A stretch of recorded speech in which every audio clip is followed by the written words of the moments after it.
Sudija Harkov je privatno objavio jedno pismo i poslao na 56 adresa i u tom privatnom pismu on je izneo svoje, ako mogu da kažem, lične stavove povodom sudskih postupaka u Haškom tribunalu.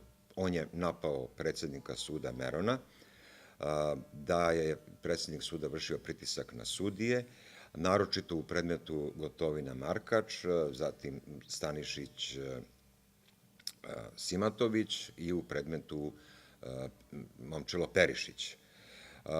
Kritikovao je promenu stava u žalbenom veću, gde po stavovima, sad novim stavovima žalbenog veća, za individualnu krivičnu odgovornost nije dovoljno samo da je optuženi znao za nešto, nego već je potrebna i namera da se to učini. I pošto sudija Harkov smatra da je teško dokazati nameru, a saznanje je lako dokazati, on se usprotivio i onda je optužio sudiju Merona da je saradnik američke i izraelske obaveštene službe, da pritiska sudije, ukazao na jedan haos u Haškom tribunalu među sudijama.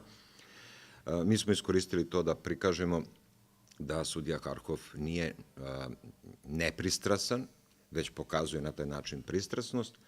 I sudija Harkov je takozvani ad litem sudija, koji može da sudi samo 3 godine u nekom sudskom predmetu. On u predmetu protiv Vojislava Šešelja praktično se nalazi od novembra 2007. Pa sad sami izračunajte koliko je to vremena.